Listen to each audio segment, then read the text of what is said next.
प्रधानमंत्री ने गुमनाम सैनिकों की समाधि पर पुष्प चक्र समर्पित किया।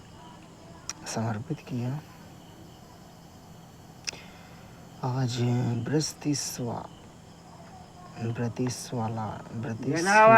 ब्रतिस्लावा में स्लोवाकिया में गुमनाम शहीद सैनिकों के मकबरे पर श्रद्धांजलि अर्पित की। प्रधानमंत्री ने स्लोवाक गणराज्य के प्रधानमंत्री से मुलाकात की। आज ऐतिहासिक ब्रातिस्लावा महल में स्लोवाक गणराज्य के प्रधानमंत्री श्री रॉबर्ट फिको ने प्रधानमंत्री नरेंद्र मोदी का हार्दिक स्वागत किया।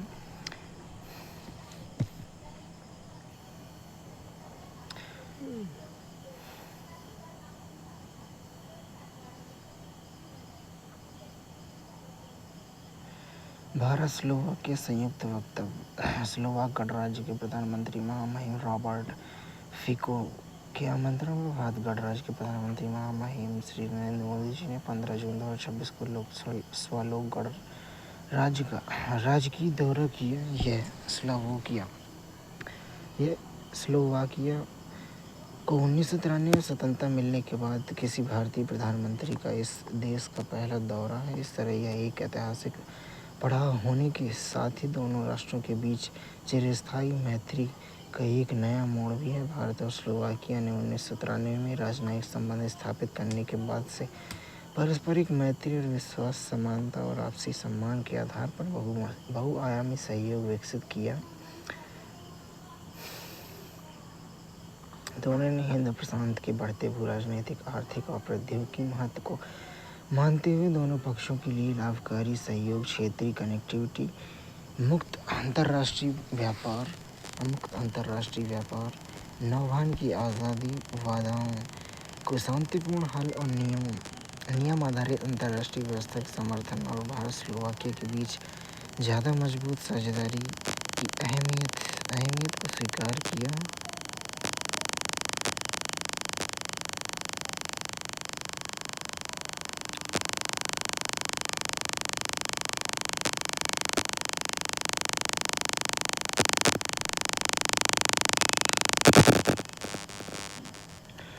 माननीय प्रधानमंत्री ने स्लोवाकिया यात्रा के परिणामों की सूची, श्रम प्रवासन के क्षेत्र में सहयोग पर समझौता, रक्षा क्षेत्र में सहयोग को बढ़ावा देने हेतु आशय पत्र, डिजिटल प्रौद्योगिकी पर समझौता ज्ञापन, उच्च शिक्षा और अनुसंधान के क्षेत्र में सहयोग पर समझौता ज्ञापन, ऑडियो विजुअल के सृजन पर समझौता ज्ञापन, कोशिशे टेक्निकल यूनिवर्सिटी में कृत्रिम बुद्धिमत्ता के क्षेत्र में ICCR की प्रथम चेयर की स्थापना, क्वांटम कम्युनिकेशन और महत्वपूर्ण इंफ्रास्ट्रक्चर के संरक्षण क्षेत्र में समझौता ज्ञापन, राष्ट्रीय प्राकृतिक चिकित्सा संस्थान पुणे, आयुष मंत्रालय और स्लोवाक हेल्थ स्पा पीएसटामी के बीच समझौता ज्ञापन, छात्रों के आदान प्रदान हेतु पाठ्यक्रमों, छात्रवृत्तियों, अनुसंधान सहयोग के लिए भारतीय प्रौद्योगिकी संस्थान दिल्ली और स्लोवाक तकनीकी विश्वविद्यालय के बीच समझौता, पर्यटन ऑपरेटर संघों के बीच पर्यटन के क्षेत्र में सहयोग, भारतीय अंतर्राष्ट्रीय विज्ञान अकादमी INSA और स्लोवाक विज्ञान अकादमी SAS के बीच वैज्ञानिक सहयोग पर समझौता। महत्वपूर्ण घोषणाओं में द्विपक्षीय संबंधों की व्यापक साझेदारी के स्तर पर उन्नत करना, आतंकवादी विरोधी संयुक्त कार्य समूह की स्थापना, काउंसलर संवाद की स्थापना। स्लोवाकिया के प्रधानमंत्री के साथ संयुक्त प्रेस वार्ता के दौरान प्रधानमंत्री का वक्तव्य।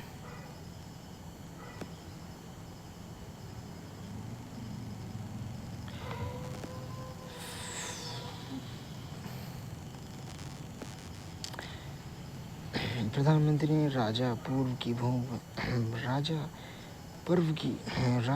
की शुभकामनाएं दी।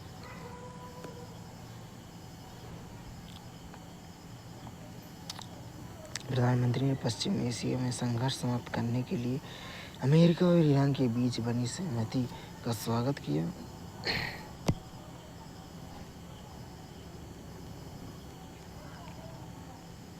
प्रधानमंत्री ने मध्यम वर्ग के लिए जीवन की सुगमता बढ़ाने सरकार की कोशिशों पर प्रकाश डाला है।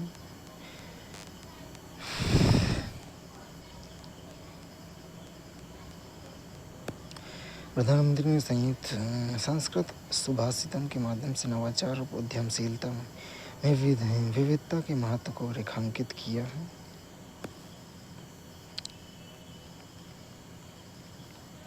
भारत फ्रांस इनोवेशन रोडमैप 2030 17 फरवरी 2026 को प्रधानमंत्री श्री नरेंद्र मोदी और राष्ट्रपति इमैनुअल मैक्रोन द्विपक्षीय समझौतों को विशेष वैश्विक रणनीतिक साझेदारी के स्तर पर उन्नत किया। उन्होंने संयुक्त रूप से भारत फ्रांस नवाचार वर्ष 2026 का उद्घाटन किया और आर्टिफिशियल इंटेलिजेंस, नवाचार, अनुसंधान और सही प्रौद्योगिकी, डिजिटल तकनीकों व साइबर स्पेस, स्वास्थ्य, संस्कृति, अर्थव्यवस्था, शैक्षिक संबंधों और लोगों के बीच आपसी जुड़ाव जैसे क्षेत्रों में सहयोग को व्यापक और विविधतापूर्ण बनाने का आह्वान किया। होराइजन 2047 रोडमैप और दोनों देशों को साझा नवाचार यात्रा को आधार बनाते हुए भारत फ्रांस ने नवाचार को अधिक मजबूत, सतत विकास, रणनीतिक सहायता और तकनीकी और संयुक्त औद्योगिक संप्रभुता के मुख्य आधार के रूप में मान्यता दी।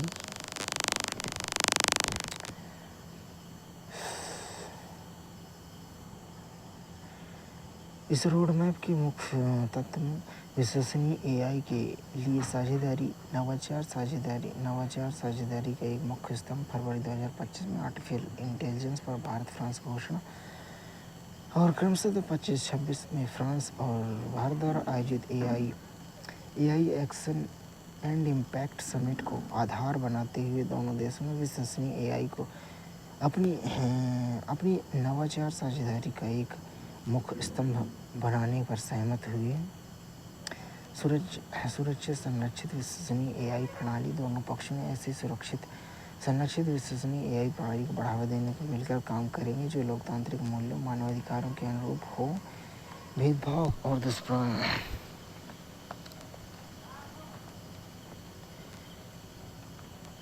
दुष्प्रचार के रोके, सतत विकास 2030 एजेंडे का समर्थन करे।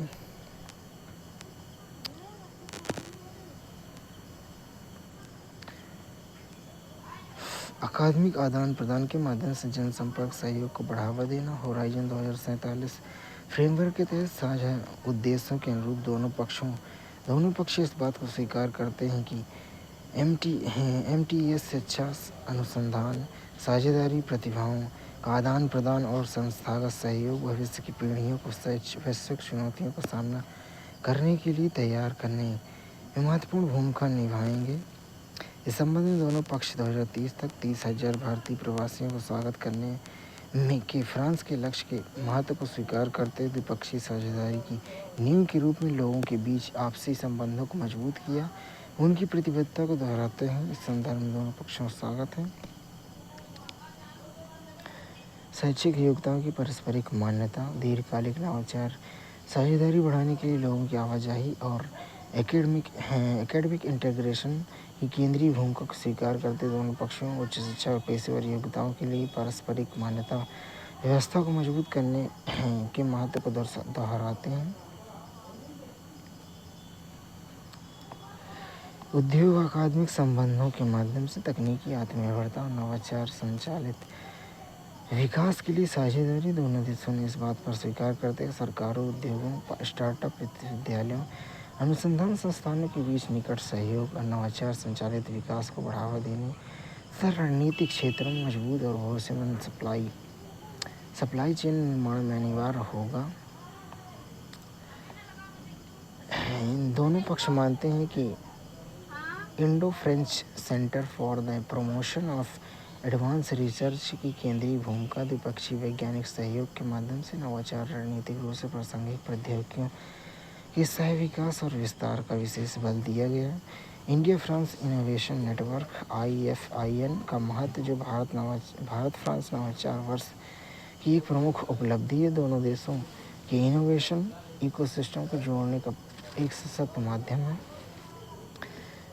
बायो मेडिकल साइंस और हेल्थ इनोवेशन क्षेत्र के सहयोग को बढ़ावा देने में मौजूदा प्लेटफॉर्म के तौर पर एक Franco Indian campus in life sciences for health की अहमियत को पहचानना और हेल्थ सेंटर की द्विपक्षीय रिसर्च, एकेडमिक सहयोग और इनोवेशन पार्टनरशिप में इसके योगदान को और मजबूत करने के उपाय पर चर्चा जारी रखने में रुचि व्यक्त की है।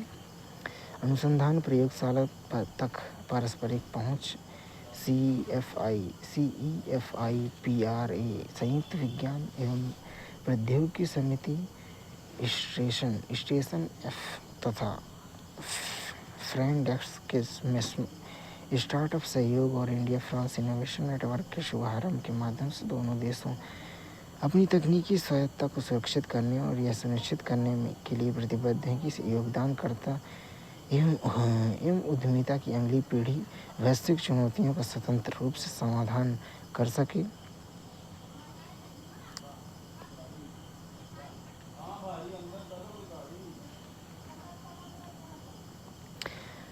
एरोनॉटिक ट्रेनिंग कैरियर्स के लिए in Franco Indian campus India from innovation exchange bridge नवाचार, रोजगार सृजन, समावेशी आर्थिक विकास को गति देने के लिए लघु और मध्यम उद्यम की महत्वपूर्ण भूमिका को स्वीकार करते हैं। फ्रांस और भारत संस्थागत स्तर पर साथ साथ Bharat France private space ecosystem के बीच अंतरिक्ष क्षेत्र में मौजूदा मजबूत साझेदारी को सुदृढ़ करने के लिए प्रतिबद्ध हैं। 7 से 9 सितंबर को बेंगलुरु स्पेस एक्सपो BX और 9 से 10 सितंबर को पेरिस में इंटरनेशनल समिट स्वास्थ्य क्षेत्र में वैश्विक चुनौतियों के लिए AI और रिसर्च पर आधारित समाधान तैयार करने में साझेदारी, सहमति पर आधारित data sharing. Bharat France innovation roadmap 2023 का अनुलग्न में IIT बॉम्बे और institute polytechnic D Paris France के बीच अनुवाद, इंक्यूबेशन और एक्सेलरेशन में सहयोग को शामिल करने हेतु मौजूदा समझौता ज्ञापन में संशोधन। IIT बॉम्बे और पेरिस सैक्ले विश्वविद्यालय फ्रांस के बीच अनुवाद, इंक्यूबेशन और एक्सेलरेशन में सहयोग को शामिल करने के लिए मौजूदा समझौता ज्ञापन में संशोधन। IIT बॉम्बे और यूनिवर्सिटी कोटे डी आजूर नीस फ्रांस के बीच फैकल्टी, एडमिनिस्ट्रेटिव स्टाफ, विभागों, अनुसंधान संस्थानों के मध्य आपसी सहयोग। IIT दिल्ली और इंस्टीट्यूट माइंस टेलीकॉम फ्रांस के बीच शिक्षा अनुसंधान के क्षेत्र में अकादमिक और वैज्ञानिक आदान प्रदान और सहयोग। IIT Delhi foundation for innovation and technology transfer और भारत की राशिंदा फ्रांस के बीच नवाचार और उद्यमिता साझेदारी, विशेष रूप से एनर्जी, सस्टेनेबिलिटी और क्लाइमेट चेंज के क्षेत्र में। IIT दिल्ली के foundation for innovation and technology transfer और डेस्ट कॉटेज डेवलपमेंट एंड इनोवेशन इंक्यूबेटर के बीच नवाचार और उद्यमिता साझेदारी, जो विशेष रूप से एनर्जी, सस्टेनेबिलिटी और क्लाइमेट चेंज पर केंद्रित है।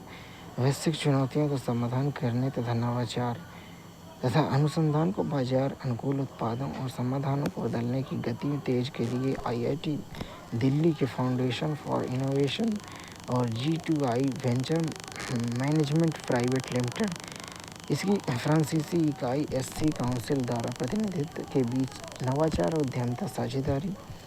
IIT गांधीनगर और कम्यूटो SA ब्लाबकार फ्रांस के बीच mobility, AI digital platform, sustainability, startup, transportation system और इनोवेशन इकोसिस्टम के क्षेत्रों में अकादमिक नवाचार, उद्यमिता और अनुसंधान सहयोग तलाशने हेतु expression of interest. IIT Tirupati और सफ्रॉन इलेक्ट्रॉनिक्स एंड डिफेंस फ्रांस के बीच पोजीशनिंग, नेविगेशन और टाइमिंग में रणनीतिक अकादमिक औद्योगिक साझेदारी, जिसका मुख्य उद्देश्य भारत के एक राष्ट्रीय इकोसिस्टम का निर्माण करना, आपसी हित के क्षेत्रों में अकादमिक वैज्ञानिक अनुसंधान सहयोग को बढ़ावा देने के लिए आईआईटी, आईआईएससी और यूडीआईसीआई नेटवर्क के बीच आशय की घोषणा। IIT Hyderabad, Christmas energy exports और डसॉल्ट सिस्टम के बीच 3D कंप्यूटिंग सिस्टम पर सहयोग हेतु समझौता ज्ञापन। साइरन एआई और सफ्रॉन एयरक्राफ्ट इंजन के बीच समझौता। आईआईटी मद्रास और यूनिवर्सिटी डी लिमोज यूनिलिम फ्रांस के बीच स्टूडेंट एक्सचेंज एग्रीमेंट का नवीनीकरण। आईआईटी मद्रास और ईएससीपी बिजनेस स्कूल फ्रांस के बीच student exchange agreement. IIT Madras और क्लेरमोंट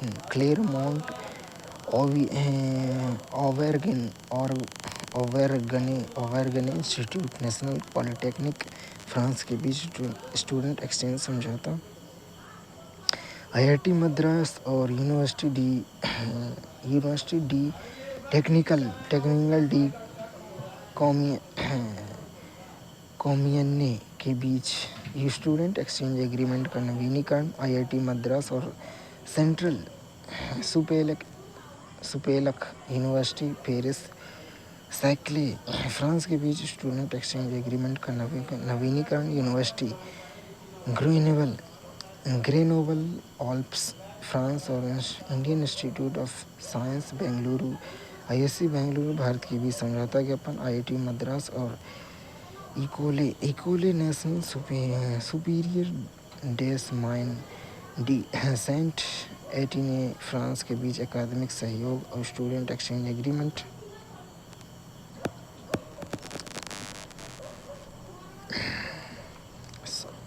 स्वस्थ आयु के लिए योग, पीढ़ियों की स्वास्थ्य, गरिमा और कल्याण के लिए वैश्विक आह्वान। प्रधानमंत्री 2026 अंतर्राष्ट्रीय योग दिवस पर कोलकाता से वैश्विक योग अभियान का नेतृत्व करेंगे। कोलकाता के ऐतिहासिक रेड रोड पर 21 जून को 12वां अंतर्राष्ट्रीय योग दिवस समारोह आयोजित किया जाएगा। अंतर्राष्ट्रीय योग दिवस 2026 में पहले 4 लाख से अधिक प्रतिभागियों ने गिनीज वर्ल्ड रिकॉर्ड बनाया। विश्व भर में 2500 स्थानों पर समारोह आयोजित किए जाएंगे। 2026 का विषय स्वस्थ अंतर्राष्ट्रीय योग दिवस का 2026 का विषय स्वस्थ आयु के लिए योग। वर्तमान शताब्दी की सबसे महत्वपूर्ण चुनौतियों का समाधान करने के अनेक अवसरों का चयन भी करना। इस अभियान में बढ़ती अंतर्राष्ट्रीय पहुंच प्रकाश डालते हुए श्री जाधव ने बताया कि सांस्कृतिक संबंध समन्वय विदेशों को स्थित 210 से अधिक भारतीय मिशन विश्व भर में 25 संस्थानों अंतर्राष्ट्रीय योग दिवस कार्यक्रम आयोजन करेंगे।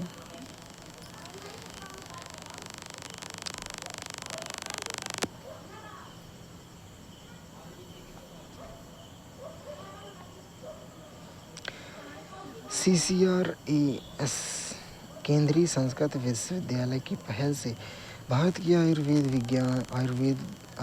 ज्ञान विरासत के संरक्षण को सुदृढ़ किया।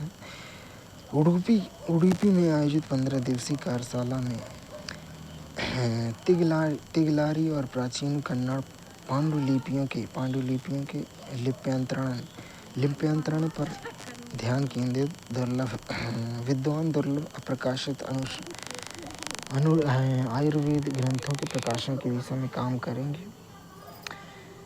भारत की पारंपरिक ज्ञान विरासत को संरक्षित करने के निरंतर प्रयासों में एक हिस्से के रूप में आज श्री पुथियो नरसिम्हा सभा भवन, गीता मंदिर, उडुपी में तिगलारी और पुराली कन्नड़ लिपियों में लिखे आयुर्वेद पांडुलिपियों के लिप्यंतरण का एक क्षमता निर्माण कार्यशाला का उद्घाटन किया गया।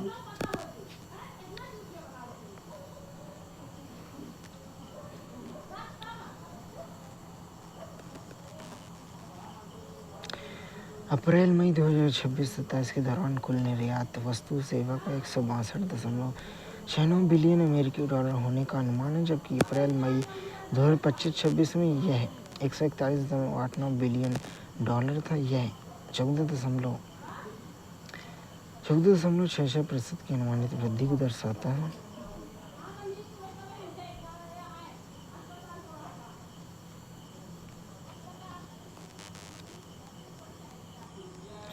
आधार वर्ष 22-23 के साथ थोक मूल्य सूचकांक और उत्पाद मूल्य सूचकांकों की नई श्रृंखला पर प्रेस विज्ञप्ति। डीपीआईआईटी का आर्थिक सलाहकार कार्यालय 2022-23 के आधार वर्ष मानते हुए थोक मूल्य सूचकांक की संशोधित श्रृंखला जारी की गई।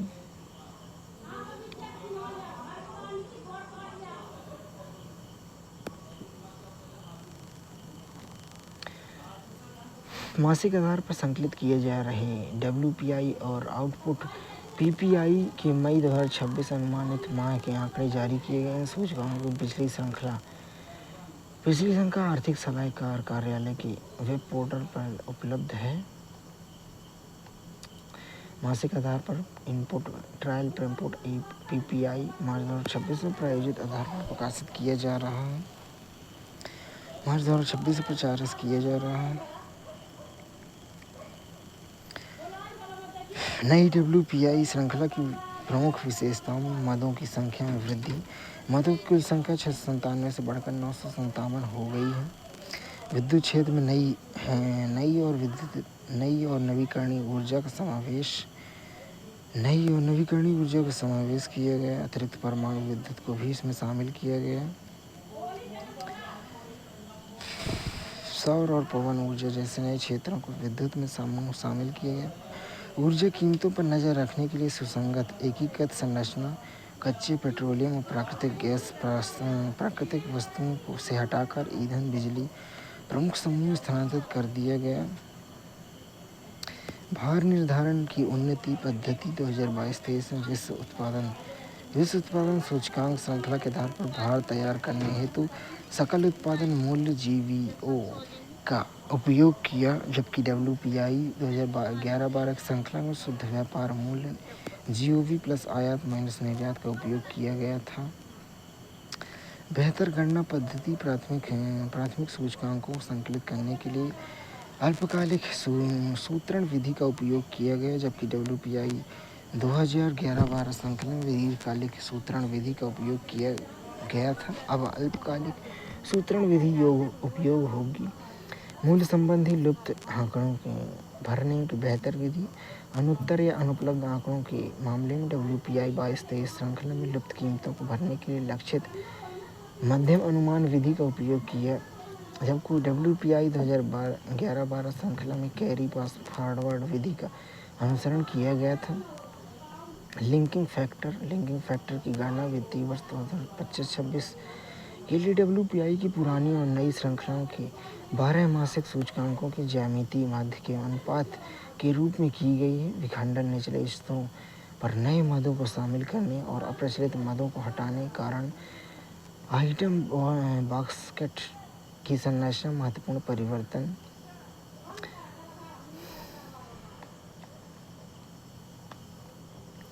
उत्पाद मूल्य सूचकांक PPI output PPI trial input PPI के लिए भार 22-23 राष्ट्रीय लेखा आपूर्ति और उपयोग तालिका में आपूर्ति तालिका सहयोग करके प्राप्त किए गए।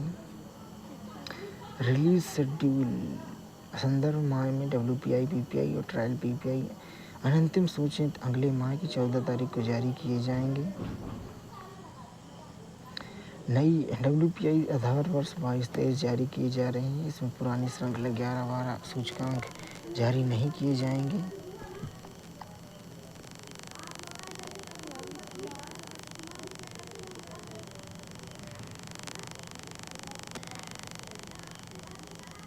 मई 2026 में थोक मूल्य सूचकांक अनुमानित आधार 22-23 थोक मूल्य सूचकांक अंतिम 22-23।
भारतीय दूरसंचार नियामक प्राधिकरण ट्राई ने दिल्ली मेट्रो रेल निगम, नोएडा मेट्रो रेल निगम और राष्ट्रीय राजधानी क्षेत्र परिवहन निगम के अंतर्गत दिल्ली LSA के तहत आने वाले मेट्रो मार्गों पर मोबाइल नेटवर्क की गुणवत्ता का आकलन किया।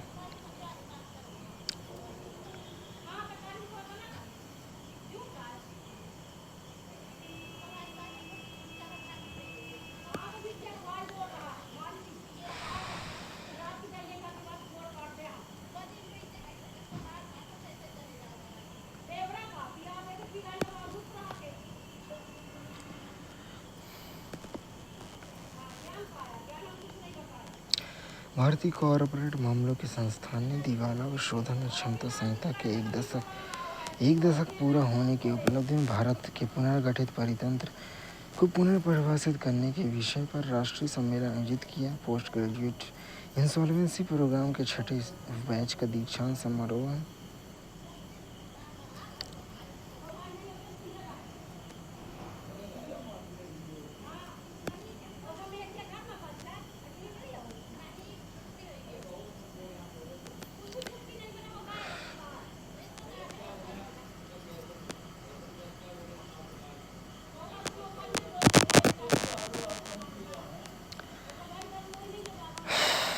ASI और डेनमार्क के नेशनल म्यूजियम ने ऐतिहासिक डेनिश जहाज ओरेसंड के जलमग्न पुरातात्विक अन्वेषण के लिए समझौता ज्ञापन हस्ताक्षर किए। भारतीय पुरातत्व सर्वेक्षण की अंडर वाटर आर्कियोलॉजी विंग और डेनमार्क के नेशनल म्यूजियम ने न्योड centre for maritime and under water cultural heritage के ने एक समझौता ज्ञापन पर हस्ताक्षर किए। इसका उद्देश्य 1619 ईस्वी के पुदुचेरी कराईकल तट के पास दुर्घटनाग्रस्त ऐतिहासिक डेनिश जहाज ओरेसंड के अन्वेषण का पता लगाने और इसका दस्तावेजीकरण करने के जलमग्न पुरातात्विक परियोजना शुरू की है। समुद्री इतिहास में ओरेसंड का विशेष महत्व है क्योंकि ये भारत पहुंचने वाला पहला डेनिश जहाज माना जाता है। भारतीय जल क्षेत्र में पहुंचने के बाद कुछ ही समय बाद यह जहाज कराईकल के पास दुर्घटनाग्रस्त हो गया। इस वजह से यह डेनमार्क और भारत के बीच शुरुआती समुद्री संबंधों के साथ 17वीं सदी की शुरुआत में हिंद महासागर की समुद्री यात्रा और व्यापक इतिहास समझने के लिए महत्वपूर्ण पुरातात्विक स्रोत बन गया।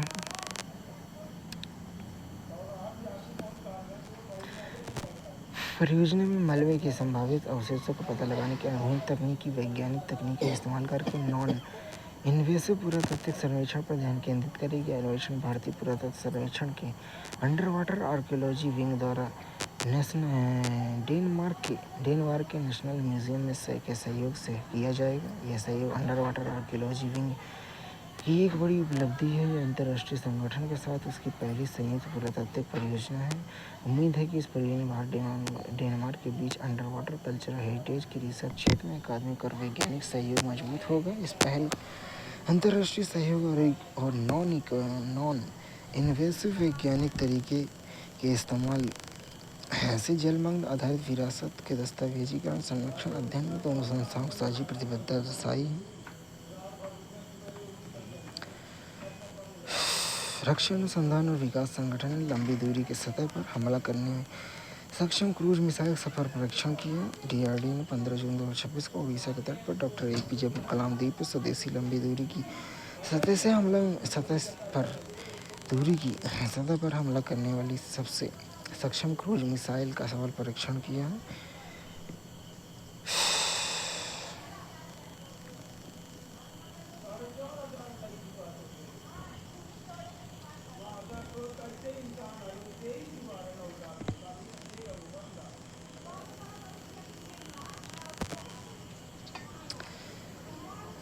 NCC के ने युवाओं के लिए सुविधाओं और अवसरों के विस्तार के लिए आंध्र प्रदेश और झारखंड में 2 नए राज्य निदेशालय स्थापित किए। NCC मुख्यालय युवाओं को सशक्त बनाने के और राष्ट्रीय कैडेट कोर NCC का प्रमुख विस्तार करने की दिशा महत्वपूर्ण कदम है।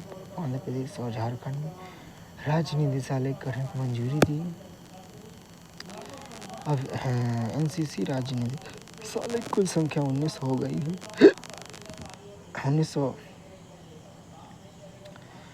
वर्ष 1948 में 20,000 कैडेट की प्रारंभिक संख्या के साथ एनसीसी आज विश्व का सबसे बड़ा यूनिफॉर्म वाला युवा संगठन बन गया है, जिसे 20 लाख से अधिक कैडेट हैं। 2014 से 2025 के बीच संगठन में 6 लाख कैडेट की वृद्धि हुई है और वर्तमान में यह देश भर के 750 से अधिक जिलों में विद्यमान है। नई प्रशासनिक शक्ति के साथ यह संगठन जिम्मेदार नागरिकों को तैयार करने, अधिक मजबूत, सक्षम और विकसित भारत के निर्माण में योगदान देने का कार्य जारी रखें।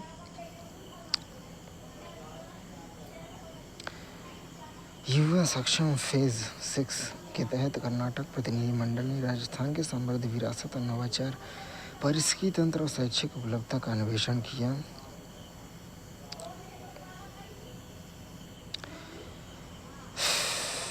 राजस्थान के राज्यपाल श्री हरिमऊ किशन राव बागड़े के से मुलाकात की।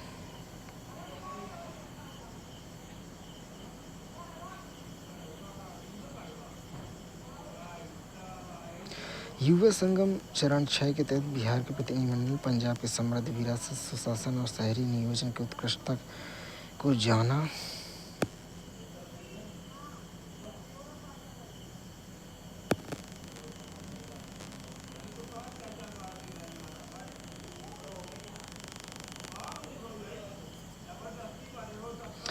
भारत इनोवेट्स 2026 की नीस में शुरुआत। भारत यूरोप डीप टेक साझेदारियों को मिली नई गति। कार्यक्रम और वैश्विक निवेशकों, नवप्रवर्तकों, शिक्षाविदों की भागीदारी, नवाचार केंद्रित समझौता ज्ञापनों और संयुक्त घोषणाओं सहित 30 से अधिक साझेदारियों पर हस्ताक्षर किए गए। उच्च शिक्षा और अनुसंधान संस्थानों के मूल्य आधारित संस्थापकों और प्रौद्योगिकी नेतृत्व को आकार देने में अत्यंत महत्वपूर्ण भूमिका है।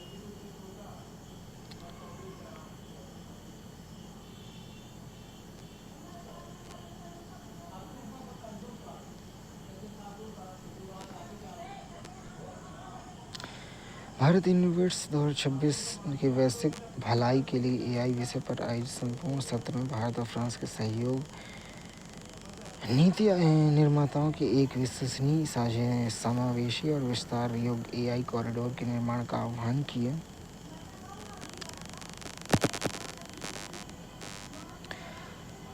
यूआईडीएआई ने बायोमेट्रिक एसडीके बेंचमार्किंग चुनौतियों को सफलतापूर्वक पूरा किया और विजेताओं की घोषणा की। भारतीय विशिष्ट पहचान प्राधिकरण यूआईडीएआई ने हैदराबाद के अंतर्राष्ट्रीय सूचना प्रौद्योगिकी संस्थान IIIT हैदराबाद के सहयोग सोमवार को फेस और आइरिस संबंधी बायोमेट्रिक एसडीके बेंचमार्किंग चुनौतियों के विजेताओं को सम्मानित किया।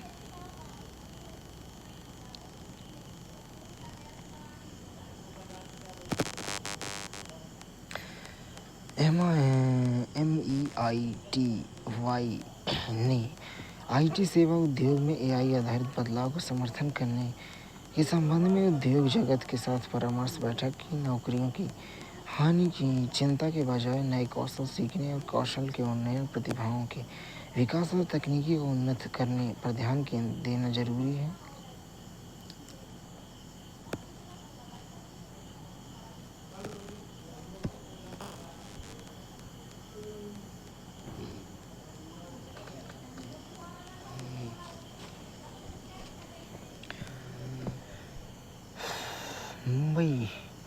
मुंबई में सिनेमा की उत्कृष्टता और सांस्कृतिक विविधता के जश्न में 19वीं अंतर्राष्ट्रीय फिल्म महोत्सव 2026 की शुरुआत।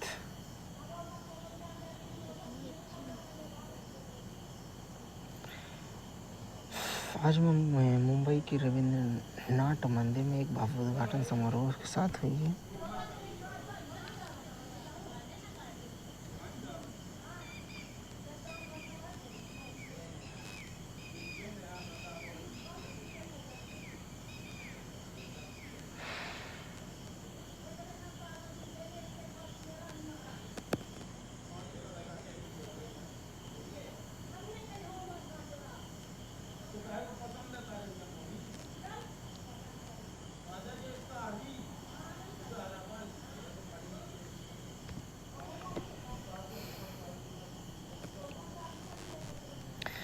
भारत को विश्व की रचनात्मक महाशक्ति के रूप में स्थापित करने के आह्वान के साथ 19 से मुंबई अंतर्राष्ट्रीय फिल्म महोत्सव का उद्घाटन किया गया।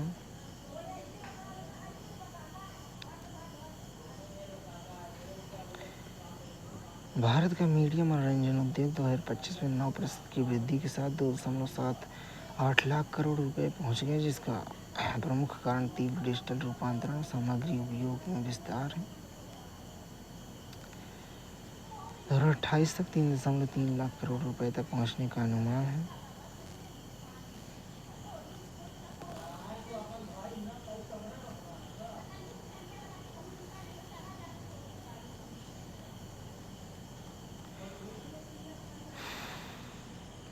उन्नीस सौ 1990 में स्थापित तथा भारत के सूचना और प्रसारण मंत्रालय के तत्वाधान में आयोजित MIFF एक प्रतिष्ठित अंतर्राष्ट्रीय मंच के रूप में विकसित हुआ है, जो विश्व भर के फिल्म निर्माताओं, कलाकारों, सिनेमा प्रेमियों को आकर्षित करता है।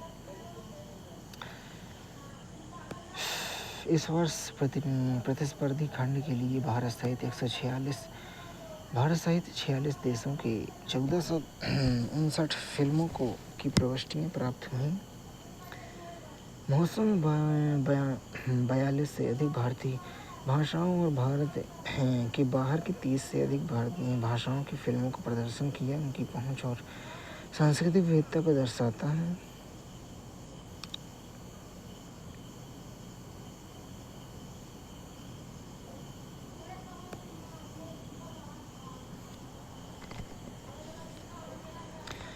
केंद्रीय MSME मंत्री श्री जीतन राम मांझी और बिहार के मुख्यमंत्री श्री सम्राट चौधरी ने गया जीव प्रौद्योगिकी केंद्र की आधारशिला रखी।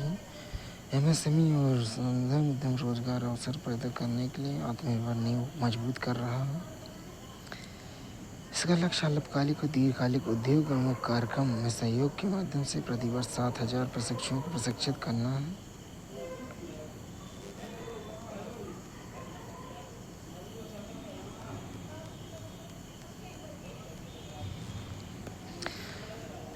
विकसित भारत का जमीनी स्तर से निर्माण, पंचायत सुधारों और नवाचार के 12 साल लगभग 3.318 करोड़ संपत्ति कार्ड जारी किए गए। 4.110 करोड़ से अधिक निर्वाचित प्रतिनिधियों को प्रशिक्षण दिया गया। ग्रामीण स्थानीय निकाय अनुदान में 84% की वृद्धि हुई।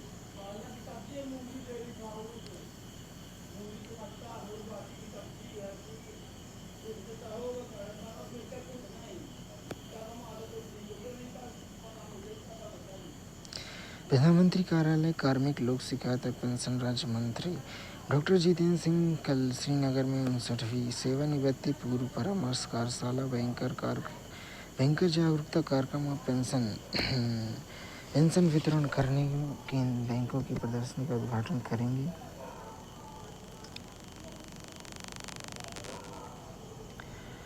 इस पश्चिम एशिया में हाल ही में घटनाक्रमों पर विभिन्न मंत्रालयों द्वारा जानकारी। देश में उर्वरकों का समग्र भंडार संतोषजनक है। भारतीय किसानों ने कल तक कुल आवश्यकता का 27% खरीद लिया था। चालू यूरिया संयंत्रों प्राकृतिक गैस की आपूर्ति पिछले 6 महीने में उनकी औसत खपत के लगभग 100% तक पहुंच गई है। पिछले 4 दिनों में लगभग 1.66 करोड़ LPG सिलेंडर की बुकिंग के मुकाबले 1.84 करोड़ LPG सिलेंडर वितरित किए गए हैं।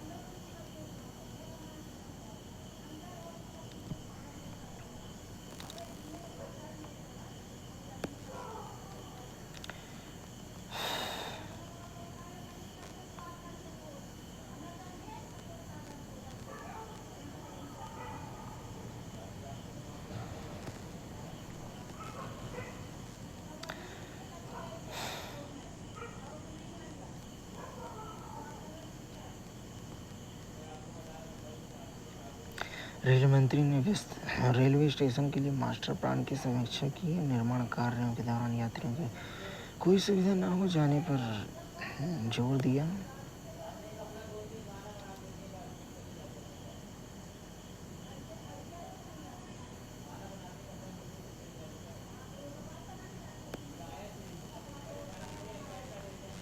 भारतीय रेलवे ने उत्तरी रेलवे के अंबाला अंतर्राष्ट्रीय अंबाला मंडल के लिए 201 करोड़ रुपए की कवच परियोजना को स्वीकृति दी।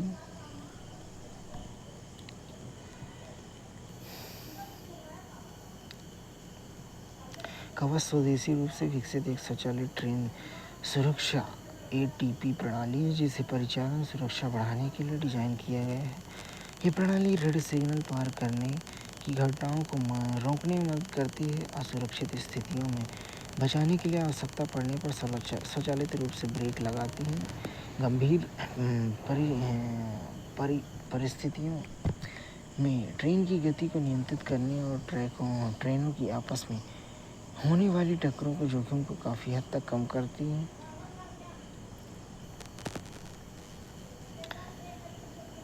रेलवे ने गुजरात के अहमदाबाद डिवीज़न के लिए 140 करोड़ रुपए की कवच परियोजना को मंजूरी दी।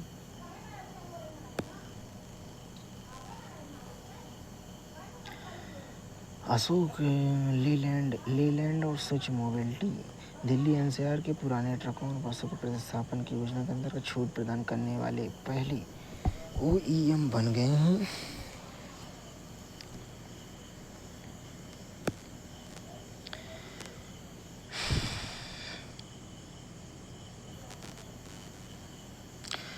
$10 अरब से $190 अरब तक पहुंची जैव अर्थव्यवस्था। 12 वर्ष में भारत की विज्ञान गाथा ने छुए नए आयाम। अंतरिक्ष क्षेत्र में अभूतपूर्व वृद्धि देखी गई। अंतरिक्ष स्टार्टअप एकल अंक की बढ़कर 400 से अधिक हुई है। $8 अरब की अंतरिक्ष अर्थव्यवस्था के $45 अरब पहुंचने का अनुमान है। चंद्रयान 3 और कोविड वैक्सीन जैसी सफलता की कहानियों को प्रधानमंत्री ने मोदी के नेतृत्व में विज्ञान और प्रौद्योगिकी के सिस्टम में वैश्विक शक्ति स्थापित करेंगी।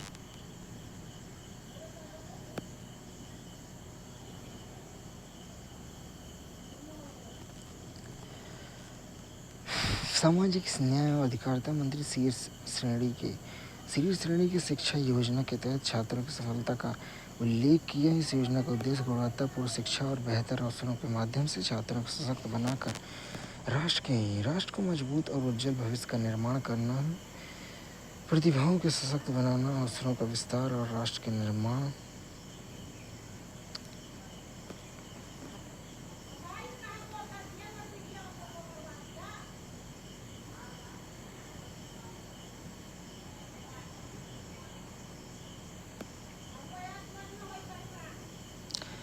आवधिक श्रम बल सर्वेक्षण मासिक बुलेटिन मई 2026।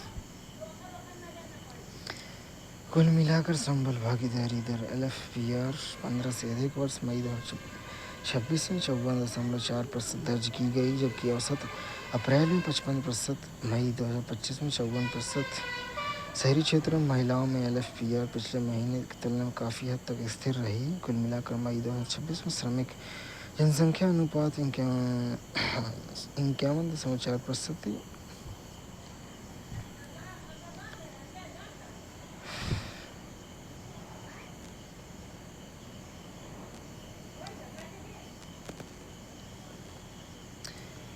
केंद्रीय मंत्री श्रीमती अन्नपूर्णा देवी और केंद्रीय राज्य मंत्री श्रीमती सवित्री ठाकुर ने इंदौर स्थित पश्चिमी क्षेत्रीय केंद्र सावित्रीबाई फुले राष्ट्रीय महिला और बाल विकास संस्थान की गतिविधियों की समीक्षा की।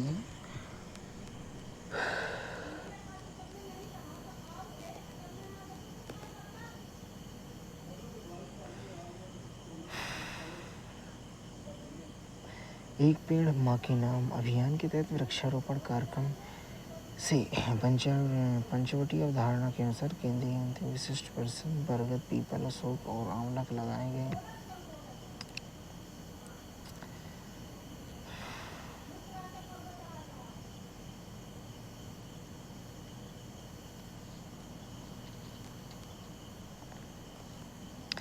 केंद्र सरकार ने राष्ट्रीय खेल बोर्ड अधिनियम 2025 के तहत राष्ट्रीय खेल बोर्ड के लिए खोज चयन समिति का गठन किया। कैबिनेट सचिव डॉक्टर TV सोमनाथ राष्ट्रीय खेल बोर्ड में 5 सदस्यीय खोज चयन समिति के प्रमुख होंगे।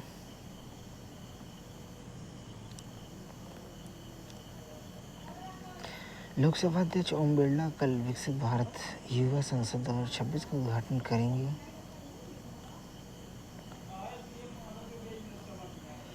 केंद्रीय सशस्त्र पुलिस बल एसी परीक्षा 2024 आरक्षण सूची जारी की गई। दिल्ली उच्च न्यायालय की दिनांक 10/12/2025 के निर्णय का अनुपालन।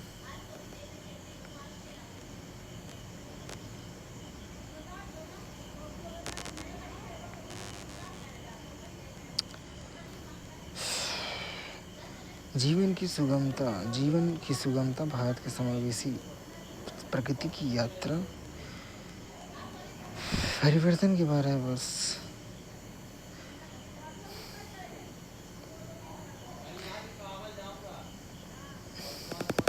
2015 में प्रधानमंत्री आवास योजना शुरू की गई। प्रधानमंत्री आवास योजना 2015 में शुरू की गई। प्रधानमंत्री आवास योजना ग्रामीण 2016 में शुरू किया गया। अटल मिशन फॉर रिजेनरेशन और अर्बन ट्रांसफॉर्मेशन 2015 में शुरू किया गया। जरूरी चीज़ों पर सबकी पहुंच 2014 से पहले। प्रधानमंत्री उज्ज्वला योजना 2016 में शुरू की गई। जल जीवन मिशन हर घर जल के लक्ष्य वाले जीवन मिशन के पाइप से पानी की सुविधा पहुंचने को काम में तेजी से विस्तार किया है। स्वच्छ भारत मिशन 2014 में स्वच्छ भारत मिशन ग्रामीण शुरू किया गया। सभी के लिए बिजली की भरोसेमंद किफ़ायती स्वच्छ ऊर्जा 2014 में 248 गीगावाट से बढ़कर 2026 532 गीगावाट पहुंच गया है।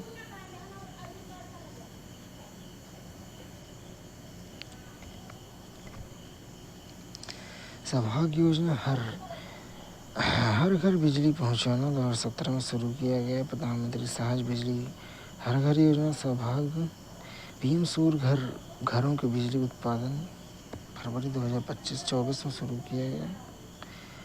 उन्नत Jyoti by affordable LED for all Ujala किफ़ायती और ऊर्जा सक्षम प्रकाश व्यवस्था। वित्तीय समावेशन और सशक्तिकरण 2014 में भारत सरकार आपस में जुड़ी वित्तीय समावेशन योजनाओं शुरू की हैं। प्रधानमंत्री जनधन योजना 2014 में शुरू की गई, जिससे डायरेक्ट बेनिफिट ट्रांसफ़र की योजना में 6.9 लाख करोड़ रुपए के सीधे ट्रांसफ़र किए गए खाते में। प्रधानमंत्री मुद्रा योजना 2015 में शुरू की गई। परिवर्तन और कनेक्टिविटी सड़क और राष्ट्रीय राजमार्ग 63 लाख किलोमीटर के साथ ही दुनिया का दूसरा सबसे बड़ा नेटवर्क है।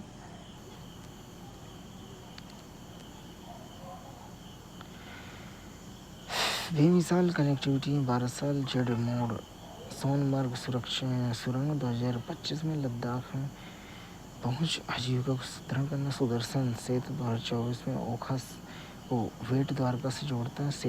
मैत्री सेतु 2021 में त्रिपुरा को बांग्लादेश से जोड़ता है। अटल सुरंग 2020 को मनाली और लाहौल स्पीति के बीच हर मौसम कनेक्टिविटी। डॉक्टर श्यामा प्रसाद मुखर्जी सुरंग, जिसे पहले चेनानी नासरी सुरंग के नाम से जाना 2017 में शुरू किया गया। धौला सदिया पुल 2017 में अरुणाचल प्रदेश असम को जोड़ता है। हाल ही में नई शहरी और क्षेत्रीय आवागमन को बेहतर बनाना। दिल्ली देहरादून आर्थिक गलियारा 2026 भारत के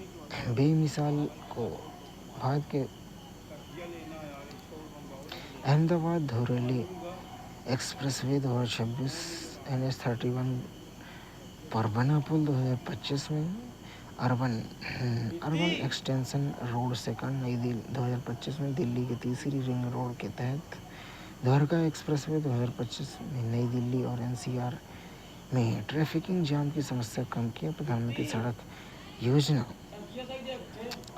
2014-15 से 386 करोड़ रुपए को बढ़ाकर 2026-27 में 19,000 करोड़ रुपए की रेलवे भारतीय जीवन की देश की जीवन रेखा।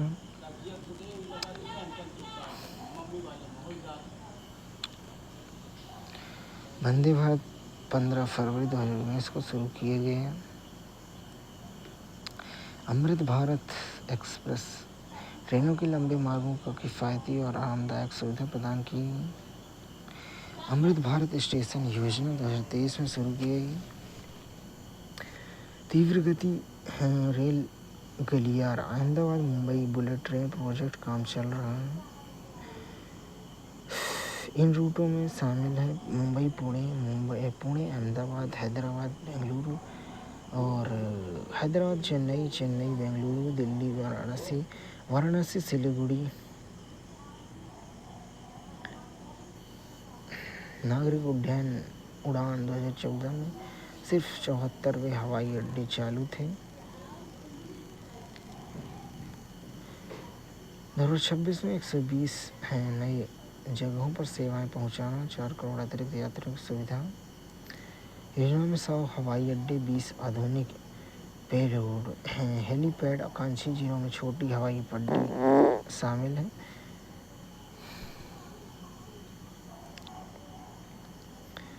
मेट्रो रेल 2014 में मेट्रो रेल 5 शहरों में 248 किलोमीटर नेटवर्क चलती रही। 2024 में 26 शहरों में 1155 किलोमीटर लंबे मेट्रो रेल नेटवर्क परिचालन। कोलकाता में 2024 में हुगली नदी के नीचे देश की पहली अंडर वाटर मेट्रो टनल उद्घाटन।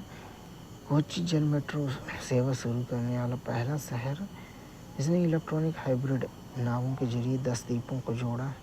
जनवरी 2026 प्रधानमंत्री की आर्थिक सलाहकार परिषद ने भारत अवसंरचना विकास पर स्वर्णिम दशक के नाम पर रिपोर्ट जारी की।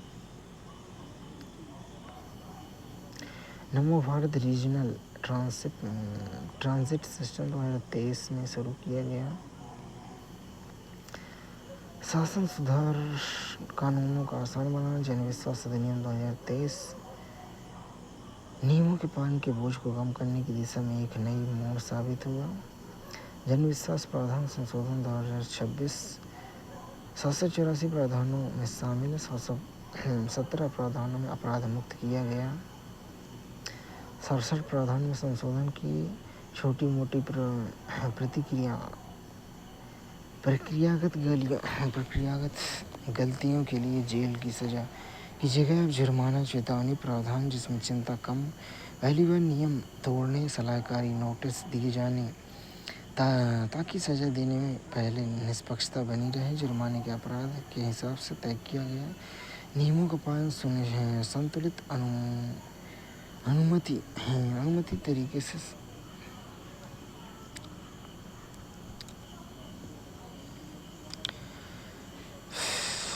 माईगव 2014 में शुरू किया गया।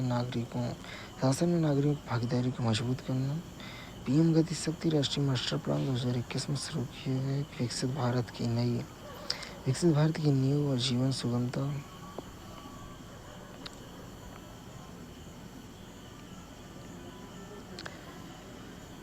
राष्ट्रीय मानवाधिकार आयोग ने पंजाब में रूपनगर जिले में आवारा कुत्तों के हमले में एक लड़की की मौत का स्वतः संज्ञान लिया। पंजाब के मुख्य सचिव को नोटिस जारी करके 2 सप्ताह के भीतर अधिकारियों की मामले की कार्रवाई सुनिश्चित करने की रिपोर्ट मांगी है।